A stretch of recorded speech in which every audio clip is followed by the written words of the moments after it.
qué decís? ¿Lo va a bendecir? Gloria a Dios. Qué lindo que es el Señor, qué bueno es estar en su casa y saber que Él está con nosotros.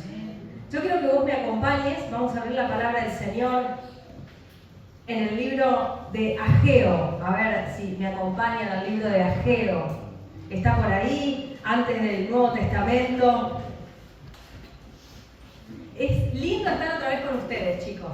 Es un mimo del Señor. Cuando me llamaron los chicos, les digo, bueno, es un mimo del Señor para mí, para mi familia, que ellos siempre me acompañan, y la verdad que es súper lindo poder venir a compartir y ver mientras adorábamos al Señor, poder ver esas manos levantadas, que a pesar de las situaciones que te estén pasando, levantás tus manos para adorar al Señor. Que a pesar de tus procesos, ahí estás, cantándole al Señor. Porque estamos todos siendo procesados, teniendo dificultades, ¿por qué no? A veces venimos a la casa del Señor con angustia, con algunas cosas ahí dando vuelta que nos preguntamos, a veces venimos a la casa del Señor y decimos, ¿será que Dios está? ¿Será que Dios es real? Pero venimos a la iglesia igual, ¿no? Y a veces ponemos en duda esto y decimos, Señor, ¿sos real? Porque realmente estoy siendo muy procesado, muy procesada. ¿Qué está pasando? Yo voy a la iglesia porque me siento bien, pero hay algo, Señor, que me está haciendo ruido, ¿no? Y a veces somos tan procesados y vienen esas interrogantes a nuestra vida. Y yo quiero compartirte esta palabra que el Señor puso en mi corazón para este lugar, para vos, para mí primero, que es que el Señor está con vos. Yo sé que no es novedad, ¿no? No estoy descubriendo nada nuevo, pero en este tiempo que sepamos juntos que Dios está conmigo. Que Dios está conmigo en medio del trabajo ministerial. Que Dios está conmigo en medio de lo que Él me ha mandado a hacer. Porque si hay algo importante en esta hora es que vos y yo fuimos mandados, comisionados a hacer algo para el Señor. No es que fuimos elegidos por el Señor para ocupar un lugar en la iglesia Vida Abundante. Dios no termina ahí. Es un comienzo. Amén. Ageo, capítulo 2, verso 4. Cuando ustedes lo tienen, me dicen amén fuerte. Dice la palabra del Señor: pues ahora, Zorobabel, esfuérzate, dice Jehová, esfuérzate también, Josué, hijo de Josadac, sumo sacerdote, y cobrad ánimo, pueblo todo de la tierra, dice Jehová, y trabajad. ¿Qué dice ahí?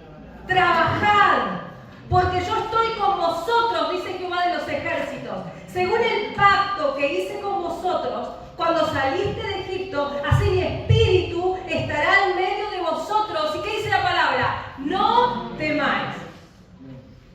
Pero a mí hay algo que me impacta, que Dios me manda a laburar, que Dios me manda a trabajar. El diseño principal del Señor es que yo sea parte de la cruz, que yo sea parte de la cruz del Calvario. ¿Qué? ¿Haciendo qué? Trabajando para el Señor. ¿Y cuál es el trabajo? Es predicar al otro, predicar al que tenés al lado, cerca, el vecino, el que está atrás. No dejar de predicar el Evangelio. Predicar el Evangelio siendo procesados, predicar el Evangelio estando angustiados, predicar el Evangelio estando rotos, predicando el Evangelio. Porque no vamos a predicar el Evangelio si estamos en un hotel 5 estrellas, en jacuzzi, en un Mercedes-Benz, en un Lamborghini, no sé. Creo que nos va a costar predicar la palabra del Señor, porque vamos a estar un tanto... Por eso el Señor no nos da Lamborghini. Pero nos va a costar. El Señor tiene eso y mucho más para nosotros. El Señor tiene eso y mucho más para nosotros. El amor de Dios para con nosotros no se termina en las cosas materiales, sino que se termina en los cielos. Es eterno lo que Dios tiene conmigo. Yo digo, Señor, acá en esta palabra estamos viendo a un profeta, el profeta Ageo, que vos viste que la historia de los profetas es como que hablaban y los apedreaban, hablaban y los metían presos, pobrecitos. Y en cambio Ageo, pobre, sí, también era difícil, pero le tomaban la palabra, lo escuchaban a Ageo. Y cuando él predica, si vos después tenés ganas en tu casa y vas al capítulo 1 del libro de Ageo, vemos que Dios lo manda a él a hablarle al pueblo, porque el pueblo había salido del exilio, había salido de la cautividad, pero con un propósito: la reconstrucción del templo. Y a mí algo que me gusta, mi nene siempre me menciona menciona el monte de Sinaí, el monte Sinaí, el monte Sinaí. Y yo digo, Señor, cuando vos viste todo lo que el pueblo tenía que hacer y cómo lo tenía que hacer, y cuando bajó Moisés, ¿qué pasó? ¿Cómo estaba el pueblo? Estaban todos adorando a otro Dios. Habían hecho cualquier cosa, no se habían aguantado la espera. Y por eso el Señor decidió ponerlos en cautividad, por eso los mandó al exilio. Estaba enojado Dios con ellos. No habían aguantado el proceso, no habían aguantado la espera. ¿Y yo por qué te digo esto? Porque el Señor en este tiempo nos habla a través de su palabra y por medio del Espíritu Santo. Y en este tiempo bíblico mandó al profeta a hablarle al pueblo que no se olvidaran del propósito principal por lo cual ellos habían salido de la cautividad. Ustedes salieron con el objetivo de reconstruir el templo. ¿Pero qué les pasó? ¿Por qué dejaron de reconstruir? ¿Por qué dejaron de trabajar? Y cuando comenzó David acá a dirigir la reunión, dijo, los felicito por cómo se han dividido, cómo han trabajado. Y eso es súper lindo. Ver cómo trabajan, cómo se dividen, cómo se respetan. Es súper lindo verlo. Y yo digo, Señor, acá el profeta le dice, ¿por qué pararon la reconstrucción? Ellos habían salido, tenían que reconstruir el templo, pero pararon. Porque no aguantaron la crítica, no aguantaron la habladuría. Dice que los vecinos y todos los de alrededor comenzaron a criticarlos, comenzaron a hablar mal de ellos. Y ellos cesaron en la obra, dejaron de trabajar. ¿Por qué? Porque a veces la crítica puede ser letal. Y cuando no estamos centrados en el Señor, cuando no estamos centrados ahí, alineados con Dios, la crítica nos destruye. La crítica nos tira por los suelos. No, a mí no me importa lo que me digan los demás, pero te afecta espiritualmente. Te destruye espiritualmente si no estás firme. Si yo no estoy firme, la crítica te destruye, te agobia. Dice que el pueblo paró la reconstrucción del templo y se empezaron a ocupar de ellos mismos, dice la palabra, y de sus casas, de su bienestar. Pero mientras ellos se ocupaban de su bienestar, vino un letargo espiritual, una quietud espiritual. Pasaron aproximadamente 16 años hasta que ellos volvieron a retomar el trabajo para el Señor. Y se ocuparon de ellos mismos. Y viene la palabra del Señor y dice, muchachos, ¿qué hacen? ¿Qué hacen? Y ellos escucharon la voz de Dios. Y si vamos al libro de Mateo, capítulo 6, verso 33, vemos que las prioridades de estas personas estaban mal, del pueblo de Dios. Porque dice la palabra en Mateo, buscad primeramente el reino de Dios y lo demás vendrá añadido. Estamos en problemas si hay líos con nuestras prioridades. Estamos en problemas si estamos cambiando las prioridades. Dios tiene que estar primero. Decía que tenés al lado, Dios tiene que estar primero. Buscar el reino. No, pero quiero hacer mi casa. Bueno, busca el reino de los cielos, busca la presencia de Dios y Dios te va a dar todo para la construcción de tu casa. No, porque quiero que Dios me muestre el ministerio. El dueño del ministerio es el Señor. Busca primero el reino de los cielos y Dios te va a marcar el lugar donde vas a ministrar. Dios te va a marcar la iglesia, Dios te va a marcar el grupo en el cual tenés que ministrar. Y hasta te digo más, Dios le va a hablar al pastor para que Dios le muestre que vos sos una persona que está capacitada para trabajar para el Señor. Amén. Aleluya. En el libro de Ageo vemos que Dios nos da herramientas, la palabra del Señor nos da herramientas para volver a lo principal, que es el trabajo del Señor. De trabajar con ánimo, de trabajar con ganas, al vecino, de trabajar con ganas, con ánimo. Aleluya. Hay algo que siempre trato de recordar y que tenemos un propósito específico cada uno de nosotros y que no lo podemos descuidar. Si vamos al libro de Timoteo, 1 de Timoteo, 2 de Timoteo, vemos que Pablo le dice, no descuides Cuídate de ti mismo, fíjate, ocupate, mientras vengo, hace esto, no dejes esto, tené cuidado acá. Si vos lees los libros de Timoteo, las cartas de Pablo, vas a ver todas las recomendaciones que Pablo le da a Timoteo. ¿Por qué? Porque él no tenía que descuidar el propósito por el cual había sido llamado. Y tenemos que estar con los 5 sentidos puestos, porque cualquier cosa puede hacer que yo descuide el llamado que tengo de parte de Dios. Ay, Señor, pero todavía no sé el llamado. El llamado es predicar hasta que el Señor venga. No, pero no sé si tengo la enseñanza. Fuimos llamados a dar las buenas nuevas. Después el Señor nos irá afianzando, porque me encontré una vez con una persona que dice, no siento dónde tengo que estar. Por eso estoy en mi casa.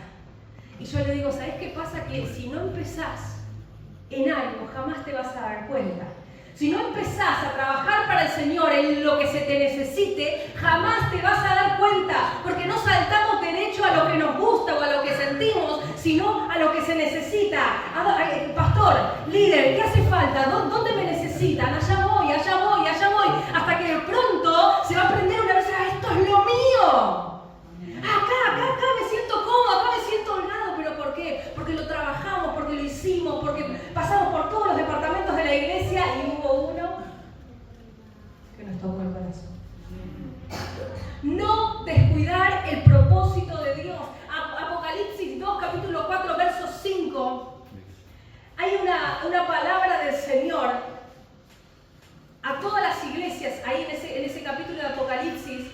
Y a la iglesia de Éfeso le dice, tengo algo contra vos. Y empieza mencionándole algo, chicos, miren. Empieza diciéndole, esto lo has hecho bien, esto lo has hecho bien, esto lo has hecho bien. Fuiste un genio acá, fuiste un genio acá. Pero hay algo que tengo contra vos, que te has olvidado el primer amor. Te has olvidado de los comienzos. Te has olvidado de predicarle a los nuevos. En definitiva. Tengo algo contra vos. Fíjate que Dios en esa palabra los felicita por todo, pero hay algo que tengo contra vos, que has dejado de predicarle a los nuevos, que has dejado de predicar mi mensaje de salvación, los comienzos, el primer amor, la pasión. La pasión, ¿viste? Cuando venís, cuando no hay nadie, ya estás, vas donde te necesitan. Y cuando estás recién, que estás con todo el tuco que le digo yo, que querés, estás al lado del pastor, no hay nadie, vos estás, venís a la mañana, hay que hacer ayuno, haces ayuno. Pero ¿qué pasa en el medio? Que después ya no, pastor, venga usted, después que venga usted voy yo. Llego cuando todos están, me voy cuando todos están. ¿Qué pasa en el medio? Ese letargo. Quizás me ocupé de mi persona, me ocupé de mi trabajo, me ocupé que está súper bueno, está bien. Pero Dios nos manda en este tiempo que seamos cuidadosos, adolescentes, todos, jóvenes, que seamos cuidadosos y no descuidemos el propósito por el cual fuimos llamados. Hemos visto mucho que hay niños que invitan a otros a la escuela bíblica. Que hay niños que invitan a otros a la reunión de adolescentes. No tiene edades el predicar la palabra. Hay un Jesús que me ama y que puede amar a vos también. ¡Aleluya! No descuidemos el propósito. Dice 2 de Timoteo 4:5. Le dice Pablo a Timoteo, haz obra de evangelista. Haz obra de evangelista.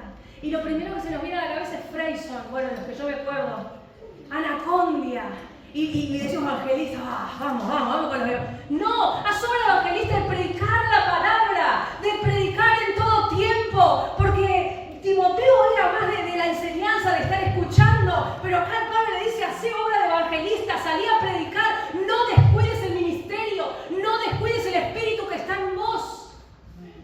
Pero esto es día a día, no hay que descuidar, hay que afianzarnos en el propósito de Dios. Diario, a diario. Porque ¿qué le pasó al pueblo? Se había descuidado y la crítica les afectó. Y no solo la crítica, había amenazas. Y el pueblo dijo, no, yo mejor me voy, hago lo mío, me voy, me empiezo a construir. ¿Qué templo? Ni templo, mi casa. Estoy construyendo el templo y mi casa tengo. ¿Y qué hizo el pueblo? Se fue y reconstruyó, se empezaron a fijarse por su bienestar y descuidaron el templo, que era necesario, era fundamental para la gloria de Dios. Yo quiero decirles algo. Hay recompensas para aquellos que trabajamos en la obra del Señor. Hay recompensa. Corintios, 1 Corintios 15:58 dice: estad firmes y constantes. Y escuchen esto: siempre creciendo en la obra del Señor. Firmes y constantes. O sea, ya firmes demasiado, ya con constante y trabajando y creciendo en la obra del Señor. ¿Sabes que esa palabra creciendo significa hacer una milla más para el Señor?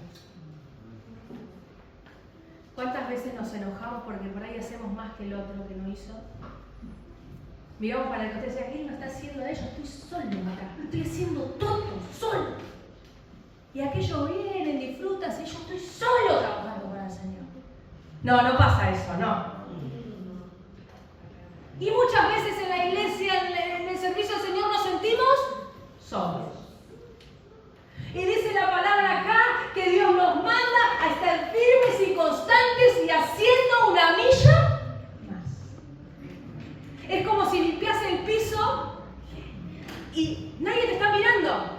Limpias por ahí, ¿no? Por ahí. Pero hacer una milla más es ir hasta la esquina, hasta el rincón, y que el rincón quede limpio. Nadie va a ir al rincón. De hecho, nadie está en el rincón. En aquel rincón nadie está allá donde está el bidón de agua. Nadie está. Hacer la milla más es limpiar donde nadie ve. Hacer lo que nadie ve. Creciendo, firmes, constantes. Aleluya. Aleluya.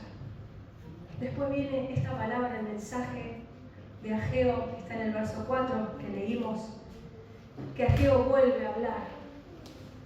Porque el pueblo escuchó y empezó a reconstruir. Pero le pasó que empezó a recordar, porque había algunos ahí en el grupo de la reconstrucción, que pertenecía y conocían el templo de Salomón. Que el templo de Salomón, ¿cómo era? Tremendo. Y ellos estaban reconstruyendo este templo y no tenían nada que ver con el pasado. Y empezaron a ver que el de ellos no era tan lindo, que el de ellos no era tan grande, y empezaron a desanimarse. ¿Alguien conoce el desánimo en este lugar? ¿Alguien conoce eso? No tengo ganas. No tengo ganas. Y esas ganas empiezan a afectar tu organismo y tu físico, y tenés ganas de dormirte una siesta. Y tener ganas de acostarte temprano. Porque hay un desánimo. Acá me dicen algunos que tenemos ganas de acostarnos temprano. Hay un desánimo que afecta físicamente y nos afecta para seguir planificando y para seguir adelante. El pueblo estaba desanimado. Yo veo que a veces el desánimo no nos deja avanzar. El desánimo no nos deja concretar los planes que Dios tiene. No planificamos algo y no lo podemos concretar. Hacemos planes y no logramos llevarlo a cabo. ¿Por qué? Porque viene el desánimo, la falta de ganas. Y eso le puede pasar a cualquiera. No importa el cargo, no importa el nivel, el estatus, no importa. El desánimo viene. ¿Por qué? Porque hay alguien que está mirando que lo otro era mejor. Porque hay alguien que está empezando a hablar y le dice al otro: che, mira, antes era mucho más lindo. Antes, mira, este templo no tiene nada que ver con el otro. Es importante que nos rodeemos permanentemente, 24/7, de personas que nos lleven hacia arriba, de personas que nos lleven hacia adelante, no que nos hagan recordar el pasado, sino que nos rodeemos de un buen grupo de personas que nos eleven. No, pero estoy con él porque es súper bueno, porque pobre, lo tengo que ayudar. No, porque te va a llevar hasta los suelos. Vos le podés tirar, decir: mirá, dale, vamos a la iglesia, animarlo, dale palabra. Pero ojo, porque a veces el desánimo viene de la crítica, el desánimo viene de personas que no te bendicen.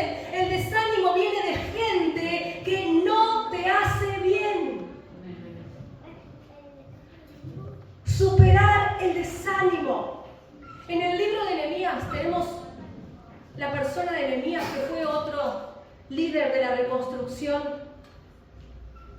en distintos tiempos, pero también tenía que reconstruir el muro. ¿Se acuerdan de Jerusalén?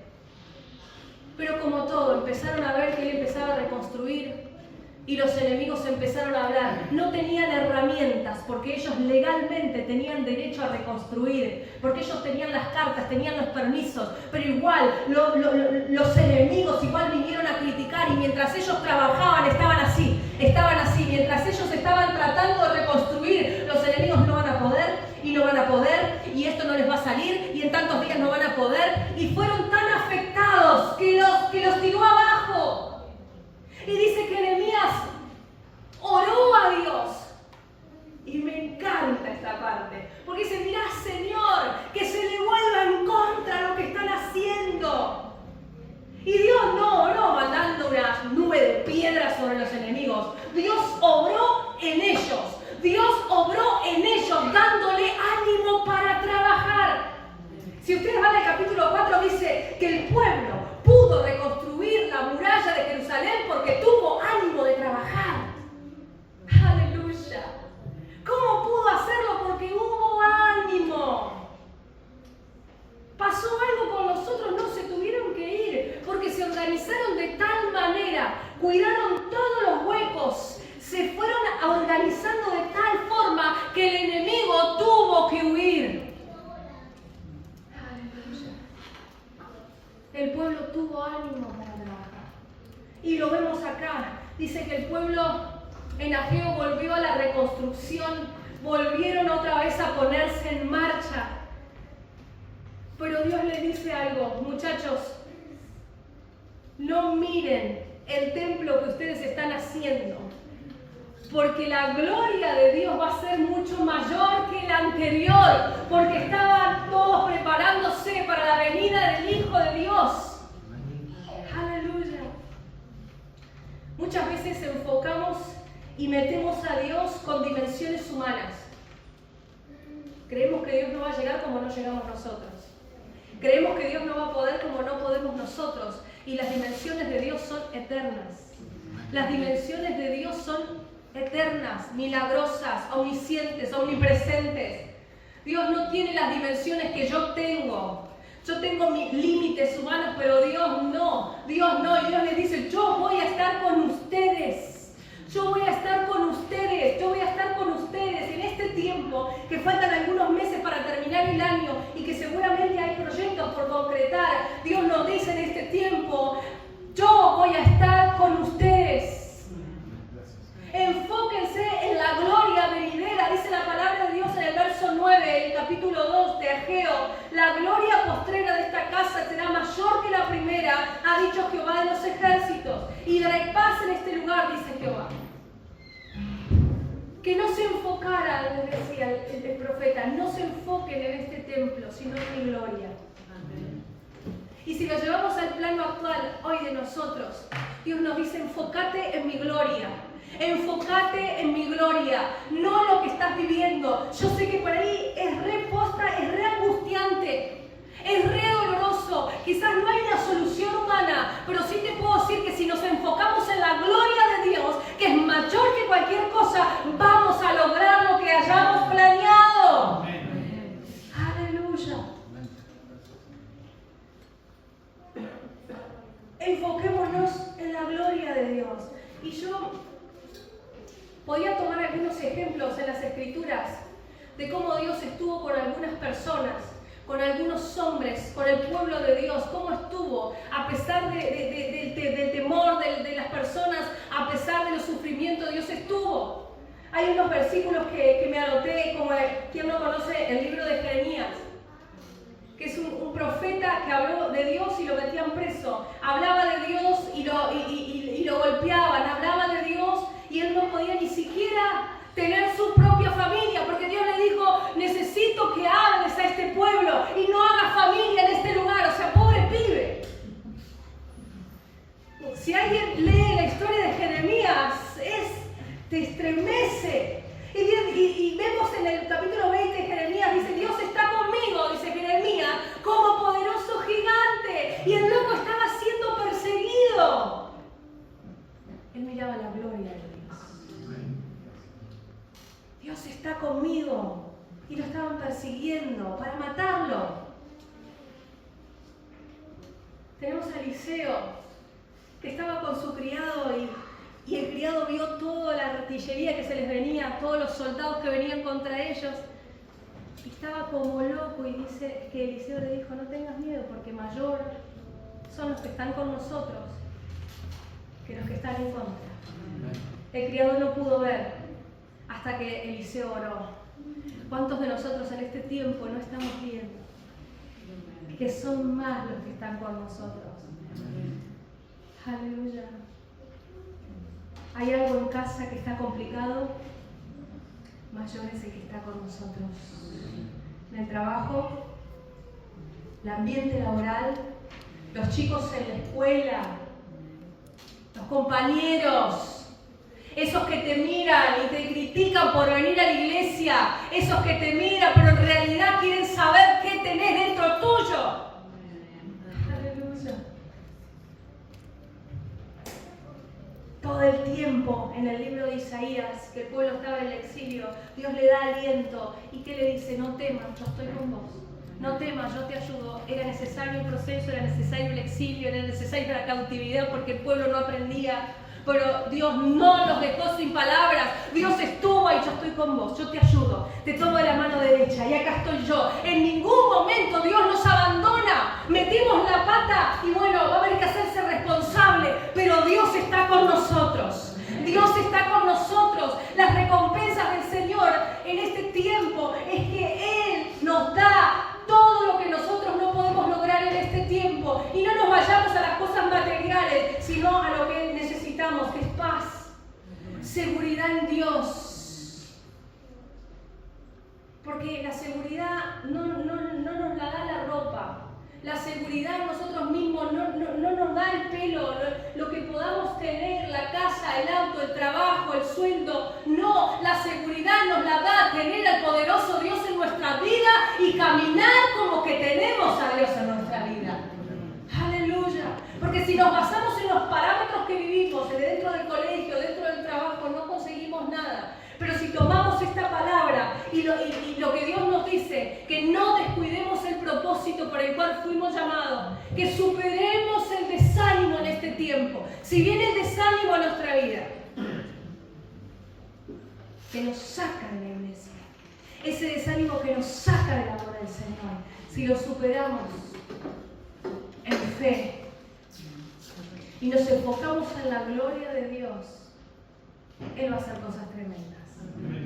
Él va a hacer cosas tremendas. Como grupo de jóvenes adolescentes en este tiempo, vamos a ver a muchos compañeros nuestros desanimados en la fe, que se van a apocar en la fe. Tu compañero, el que tenés al lado, que capaz que sí, está escuchando, pero está tan aturdido por todo lo que pasa, por todo lo que sucede. O porque quizás también no le pasó nada heavy hasta el momento y por eso tampoco le interesa ver las manos de Dios. Pero yo te digo algo, no importa, tenemos que confiar en el Señor. No esperes a que te pase algo heavy, porque Dios quizás te está guardando de algo, hasta de la misma muerte. Así que yo te animo, jovencita, jovencito, que quizás estás re piola, está todo re bien, pero Dios te está guardando. Han llegado muchos jóvenes al altar del Señor que han sido librados del suicidio, han sido librados así de la muerte. Y pueden dar fe que sí, porque caen ante la presencia del Señor. Estuvieron en la droga, cerca de la droga, estuvieron cerca de la muerte. Un amigo se les murió cerca suyo, bien podrían haber sido ellos, porque Dios te estuvo guardando. Porque quizás hay alguien orando por vos. Hay una madre que ora por vos. Hay un hermano mayor que ora por vos. O menor, hay alguien que ora. Porque hay hermanos pequeños que oran a Dios por sus hermanos mayores. Señor, quiero verlo acá, mi hermano. O a mi papá, o a mi mamá. Hay chicos que llegan solos a la casa del Señor. Yo no sé cómo estamos en este tiempo. Ya pasamos de la mitad de año.